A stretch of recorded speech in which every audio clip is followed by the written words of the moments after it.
रात को मेरे ससुर जी के कमरे से चीखों की आवाज़ आती थी। मेरे सासू माँ की कब की मर चुकी थी। ससुर जी का राज जानने के लिए एक रात मैं उनके कमरे में छुप गई। फिर ससुर जी ने जो किया, हे भगवान, जब मैंने पहली बार वो दिल दहला देने वाली चीखों की आवाज़ें सुनी तो मैं पूरी तरह घबरा गई थी। मैं गहरी नींद से हड़बड़ाकर उठ बैठी हुई और चीखने चिल्लाने की आवाज़ें पूरी हवेली में गूंज रही थी। उस समय चारों ओर सन्नाटा था। मेरे कमरे में बहुत अंधेरा था। मैंने हाथ टटोलते हुए साइड टेबल का लैंप जलाया। मैंने घड़ी की तरफ देखा। रात के 2 बज रहे थे और चीखों की पुकार गूंज रही थी। मैं हैरान थी कि मेरे बगल में लेटे मेरे पति शिव अभी भी गहरी नींद में सोए हुए थे। इतने शोर में उन्हें नींद कैसे आ सकती थी। कल की तो मैं शिव की दुल्हन बनकर इस घर में आई थी। मेरी शादी बड़ी धूमधाम से शिव से हुई थी। मैं बहुत अमीर ख़ानदान की बहू बनी थी। मैं भी एक अमीर ख़ानदान से थी। मेरे ससुर जी बहुत देख रेख वाले इंसान थे। मैं उनके व्यवहार को अच्छी तरह जानती थी। मैंने शिव से लव मैरिज की थी। हम एक दूसरे को कॉलेज से ही जानते थे और वहीं से हम फ़ोन पर भी बातें करते थे। हमारे रिश्ते को 5 साल हो चुके थे और अब कॉलेज ख़त्म होने वाला था, तो इसलिए हमने शादी करने का फ़ैसला किया। हमने एक दूसरे को शादी के लिए पसंद किया था। हम दोनों ही अमीर ख़ानदान से थे, इसलिए किसी को भी इस रिश्ते पर एतराज़ नहीं हुआ। मेरी शादी की पहली रात थी और उसी रात मैंने यह शोर सुना था। एक लड़की की चीखों की आवाज़ थी, जैसे वो अपनी मदद के लिए किसी को पुकार रही थी। पहले तो मैंने सोचा कि कमरे से बाहर जाकर देखूं कि आवाज़ें किसकी हैं और कहां से आ रही है। कौन है जो इस वक्त इस तेज़ आवाज़ से चिल्ला रहा है। लेकिन मैं एक दिन की दुल्हन थी, यूँ कैसे मुंह उठाकर कमरे से बाहर निकल सकती थी। आधा घंटा वो आवाज़ गूंजती रही। उसके बाद शांति छा गई। मुझे शिव की नींद देखकर हैरत हो रही थी। वह इतने शोर में कैसे सो सकता था। लेकिन कुछ देर बाद आवाज़ें आनी बंद हो गई, जैसे कभी शोर हुआ ही ना हो। मैं दोबारा से लेट गई और अब मेरी आंखों से नींद कोसों दूर जा चुकी थी। मेरा दिमाग बार बार उस चिल्लाने वाली लड़की की तरफ जा रहा था। कौन थी वो और वो ऐसे क्यों चिल्ला रही थी और उसकी आवाज़ पर सब लोग क्यों खामोश थे, वरना एक हलचल सी मच जाना चाहिए थी। फिर मुझे बहुत कुछ डर सा महसूस होने लगा था, क्योंकि जहाँ ये हवेली बनी हुई थी वहाँ आसपास केवल जंगल थे। गांव तो 3-4 मील दूर था। मैं कुछ दिनों के लिए गांव आई थी क्योंकि मुझे रहना शहर में ही था। शादी से पहली बार मेरी यही बात तय हुई थी और शहर में भी इन लोगों का बंगला बहुत खूबसूरत बना हुआ था और हवेली तो इतनी बड़ी थी कि न जाने कितने कमरे बने हुए थे। यहाँ का बगीचा बहुत बड़ा बना हुआ था। मुझे तो इस हवेली में घुसते ही किसी महल जैसा लगने लगा था। मैंने बस थोड़ी सी नज़र डाली तो लेकिन यहाँ की अमीरी देखकर मेरी आंखें चौंधिया गई थी। मेरा कमरा फूलों और कैंडल से सजाया गया था। मैं खुद पर जितना भी गुरूर करती उतना ही कम था। हम दोनों को देखकर सब दिया बाती की जोड़ी कहते थे, मगर आज की रात जो कुछ मैंने सुना था, मेरा दिमाग ने काम करना बंद कर दिया था। ना जाने कब सोचते मेरी फिर से नींद की वादियों में खो चुकी थी। सुबह शिव प्यारी सी मुस्कान लिए मुझे जगा रहा था। कहने लगा, उठ जाइए मैडम जी, ये दिल्ली नहीं है जो आराम से चादर तान कर सोई रहोगी। मैंने धीरे धीरे आंखें खोली तो वो उठ चुका था। शिव बिस्तर से उठ के अपने कपड़े निकाल रहा था। मुझसे कहने लगा कि तुम्हारा सामान ड्रेसिंग रूम में है, वहीं पहनना है। वह मुझसे कहकर वॉशरूम में चला गया। मैं आराम से उठकर बैठ गई। पहले तो मुझे ऐसा लगा कि रात वाली बात शायद मेरा कोई वहम था। मैं वही बातें सोचते सोचते ड्रेसिंग रूम में चली गई, जो मेरे ही कमरे में बना हुआ था।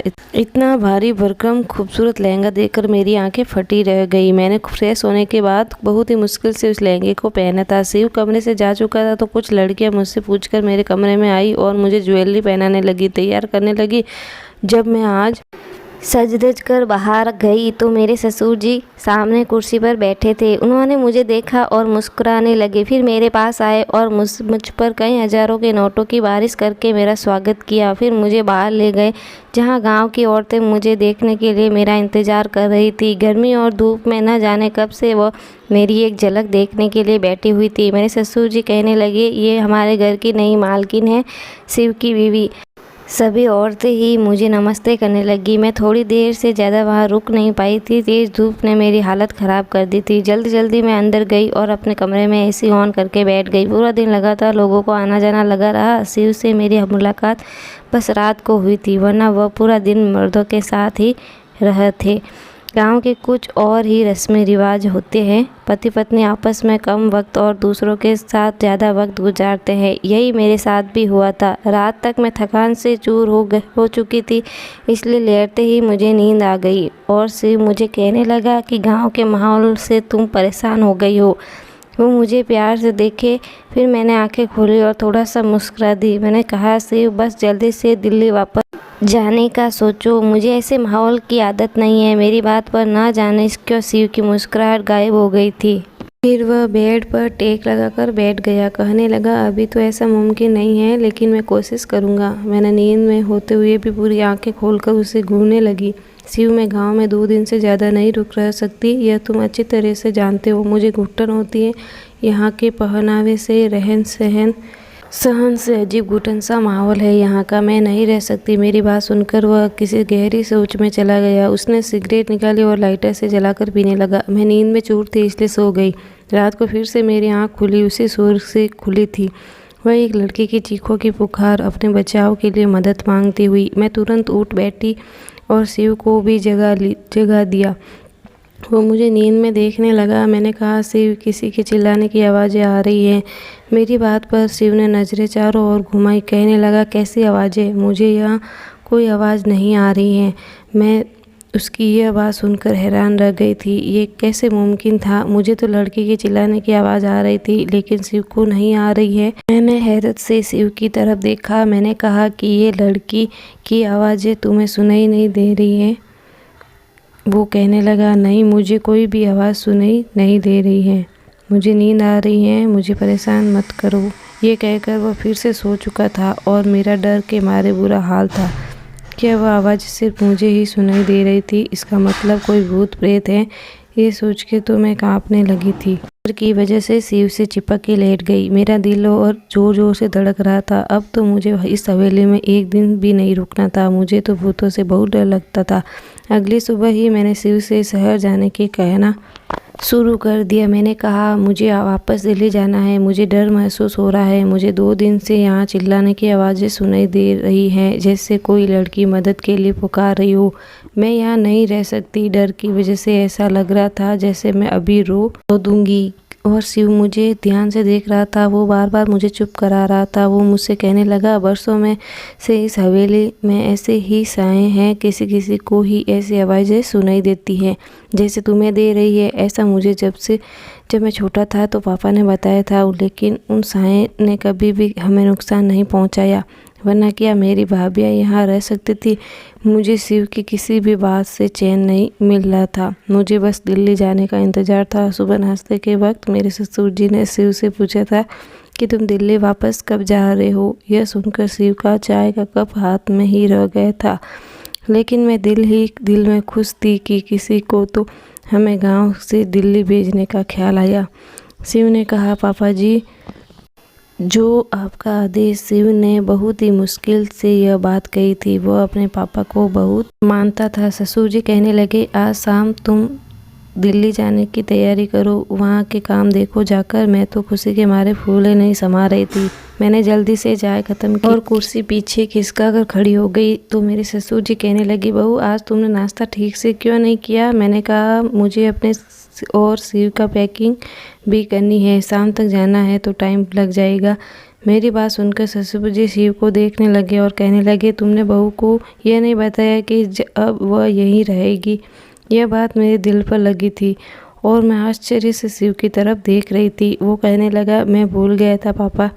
मेरे ससुर जी फिर मुझसे कहने लगा, बेटे, तुम अब हमारी इज्जत हो और हमारे घर की औरतें हवेली से बाहर कदम नहीं रखती। तुम यही रहोगी, दिल्ली सिर्फ शिव जाएगा। यह सुनकर मैं तो दंग रह गई थी कि शिव ने पहले ये नहीं बताया था। उसने यही कहा था कि कुछ वक्त मुझे गांव में रहना पड़ेगा, फिर वो मुझे अपने साथ दिल्ली ले जाएगा। मैं गुस्से की वजह से उठकर कमरे में चली गई। मुझे झूठ बोला गया था। कुछ देर बाद ही शिव मेरे कमरे में आया। मैं रोने लगी। मैंने कहा, मुझे इस भूत बंगला में नहीं रहना। तुमने मुझसे कहा था हम दिल्ली में रहेंगे।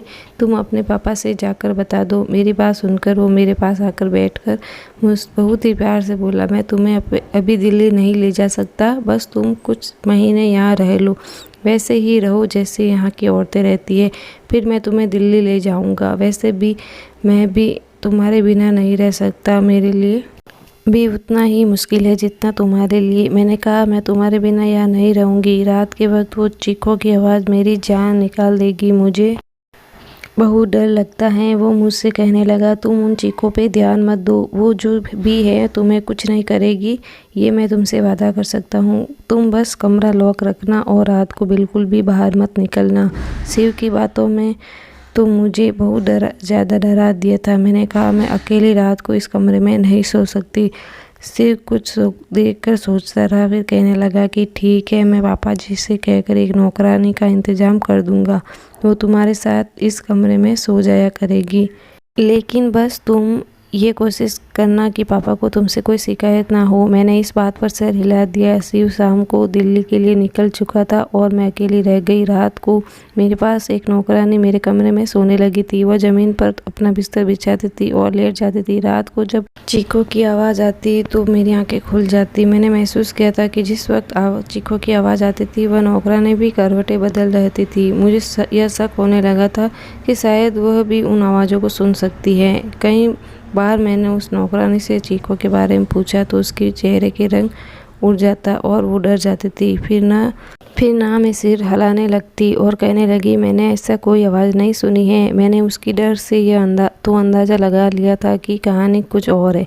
इसलिए उससे कहा कि मैं जानती हूँ कि वह आवाज़ तुम्हें भी सुनाई देती है। मेरी बात यह सुनकर वह मेरे पास सामने हाथ जोड़ने लगी।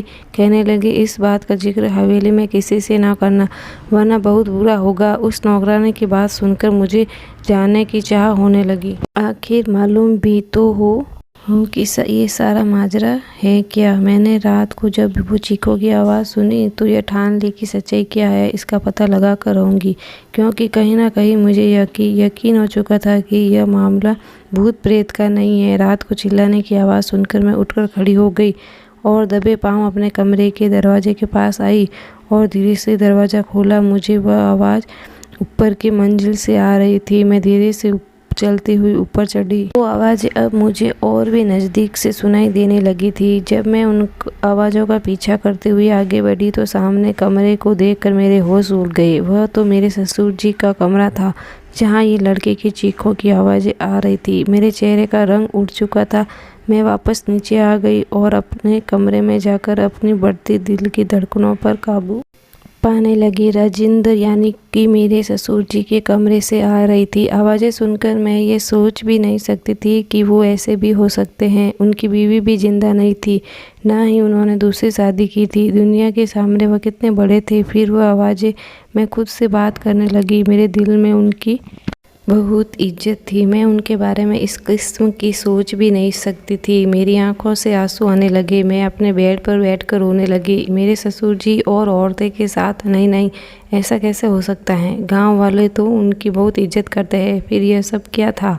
ये उनका कौन सा रूप था जो आज मैंने अपनी आंखों से देखा था। मेरी पूरी रात जागते हुए कटी थी, क्योंकि मैं उनके बारे में ऐसा सोच भी नहीं सकती थी। सुबह नाश्ते पर वो उसी तरह बैठे थे, मेरी आंखें देखकर चाय पीते हुए कहने लगे, शिव ने फ़ोन पर बात नहीं की मेरी बहू से, तभी रो रो के आंखें सूजा ली हैं। उनकी बात पर मैंने कोई जवाब नहीं दिया। वह खुद ही मुस्कुराने लगे। फिर बोले कि शिव वहाँ बहुत बिजी है, शायद इसलिए फ़ोन नहीं कर पाया। मैंने उनकी बात का कोई जवाब नहीं दिया।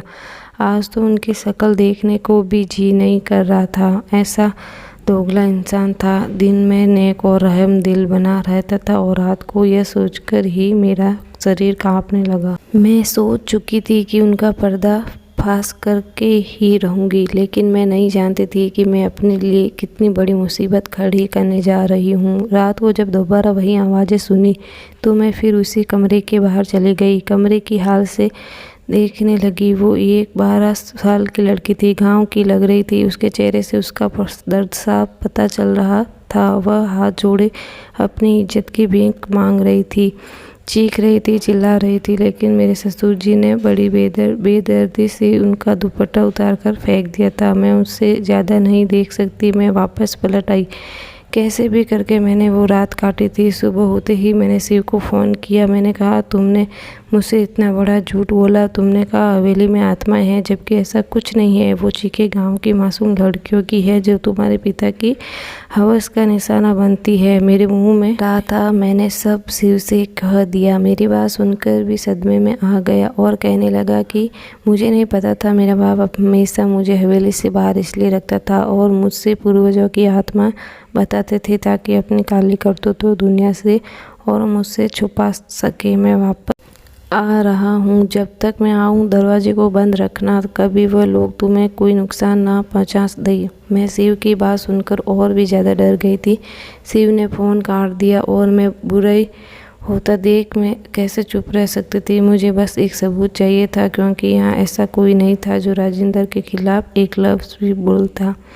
इसलिए मैंने रात होने इससे पहले ही बीमारी का बहाना बनाया और अपना कमरा लॉक करके अपने कमरे में बंद हो गई। मैं जानती थी कि राजिंदर कब ऊपर जाता है, इसलिए मैं अपनी पिछली खिड़की से बाहर निकली और पाइपलाइन के सहारे ऊपर की तरफ पहुंच गई। राजिंदर के कमरे के बाहर की खिड़की उस वक्त खुली हुई थी। मैं उस खिड़की के जरिए उस कमरे में पहुंच गई और उस कमरे को किसी दूल्हे के कमरे की तरह सजाया गया था। मैं उसी खिड़की के पास एक कोने में छिप गई। रात 2 बजे राजिंदर उस कमरे में आया और सामने सोफे पर बैठ गया। कुछ देर बाद उसका नौकर शराब की बोतल लेकर आया और सामने टेबल पर रख दिया। मैंने अपने मोबाइल का कैमरा ऑन कर दिया। कुछ देर बाद एक 13 साल की मासूम सी लड़की उस कमरे में आई। वह चिल्ला रही थी, बार बार यह कह रही थी कि उसे घर वालों के पास जाना है। वह नौकर उस लड़की को कमरे के अंदर धकेल कर कमरा बंद करके चले गए। राजिंदर एकदम आराम से सोफे पर बैठा उस लड़की की बेबसी का तमाशा देख रहा था, जो बहुत ज़्यादा रो रही थी, दरवाज़ा पीट रही थी, अपने बचाव के लिए मदद मांग रही थी, जिसकी चीखों पुकार हवेली की बेजान दीवारों में गूंज रही थी। वहाँ के लोग इस जुल्म पर बिल्कुल खामोश थे।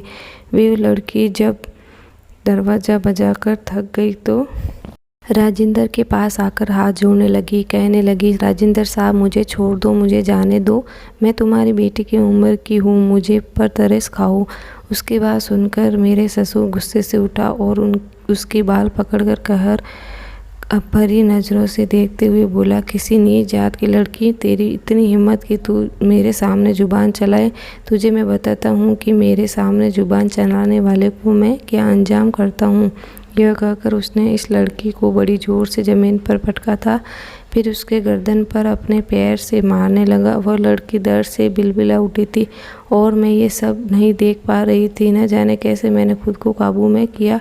वहाँ खड़ी ये सब देख रही थी। फिर उस आदमी ने उस लड़की को पकड़कर बिस्तर पर पटका और अपना सिगरेट जलाकर जैसे ही उसने लड़की के चेहरे पे लगाया, उस लड़की की चीख के साथ मेरी भी चीख निकल गई। राजिंदर तुरंत ही वहाँ से पीछे हटा। मेरी चीख सुनकर वो समझ गया था कि कमरे में उस लड़की के अलावा भी कोई है। इससे पहले कि वो मुझे ढूंढता मैं उसी खिड़की से बाहर निकल गई, लेकिन शायद वो मुझे देख चुका था। मैं कोई प्रोफेशनल जासूस तो थी नहीं, एक आम सी लड़की थी। मैं जिस रास्ते से आई थी उसी रास्ते से नीचे उतर गई, लेकिन अपने कमरे के बजाय हवेली के पीछे चली गई। मैं वहीं जाके छुप गई। मुझे पूरे हवेली में एक हलचल सी महसूस हुई थी। बहुत से कदमों की आवाज़ सुनाई दी। मैं एक घने झाड़ी में छुप गई। बहुत से नौकर टॉर्च चलाकर मुझे ढूंढ रहे थे। मैं तो सांस लेना ही भूल गई थी। मुझे डर था कि अब मैं पकड़ी जाऊंगी। कुछ देर बाद वो नौकर वहाँ से चले गए। उनके जाते ही मैंने सुकून की सांस ली। मैं एक ऐसे पेड़ पर चढ़ने लगी जो इस हवेली के दीवार से चिपका हुआ था। उस पेड़ पर चढ़कर मैंने दीवार की तरफ दूसरी तरफ देखा तो वो एक घना जंगल था। मैं वहाँ कूद गई थी। मैं नहीं जानती थी कि मैं उस जंगल को पार करने के बाद कहाँ पहुँचूँगी, लेकिन मैं लगातार भाग रही थी। सुबह तक मैं भागती रही। जैसे ही हल्की हल्की रोशनी हुई मैं सड़क पर पहुँच चुकी थी। उसी वक्त एक बस दिल्ली से वहाँ आकर रुकी थी। मैंने उस बस की खिड़की पर शिव को बैठे हुए देखा। मैंने चिल्लाते हुए शिव को आवाज़ दी। शिव ने जैसे ही मेरी आवाज़ सुनी वह भागकर बस से नीचे उतरे और मुझे गले लगा लिया और मुझसे पूछने लगे, क्या हुआ तुम्हें? तुम इस तरह यहाँ मेरे पाप ने तुम्हारे साथ कुछ। मैंने कहा नहीं शिव, मैं ठीक हूँ, पर तुम्हारे बाप के खिलाफ मेरे पास सबूत है। हम दोनों वापस दिल्ली आ गए। वहाँ पहुँचते ही मैंने अपने पापा के दोस्त जो कि IPS अफसर थे उन्हें वो वीडियो दिखा दी। मेरी वजह से उस गांव में इस गिनौने खेल का किस्सा ख़त्म हुआ था और राजेंद्र के साथ साथ उन नौकरों को भी जेल हो गई। वो लोग गांव के कम उम्र लड़कियों के साथ गलत करके उस दूसरे देश में भेजते थे और कुछ को मार देते थे। और अब मैं और मेरे पति दिल्ली में ही रहते हैं। अब हमारी शादी को 4 साल हो चुके हैं और हमारी एक प्यारी सी बेटी है। मैं अपनी छोटी सी दुनिया में बहुत खुश हूँ, लेकिन उस दिन के बाद हम कभी भी उस हवेली में वापस नहीं गए जहाँ उन मासूम लड़कियों के साथ गलत हुआ था। लेकिन मैं खुश भी थी कि मेरी वजह से बहुत सी लड़कियों की जान बच सकी। अगर ये कहानी आपको पसंद आई हो तो चैनल को सब्सक्राइब करें और वीडियो को लाइक करना ना भूलें। धन्यवाद।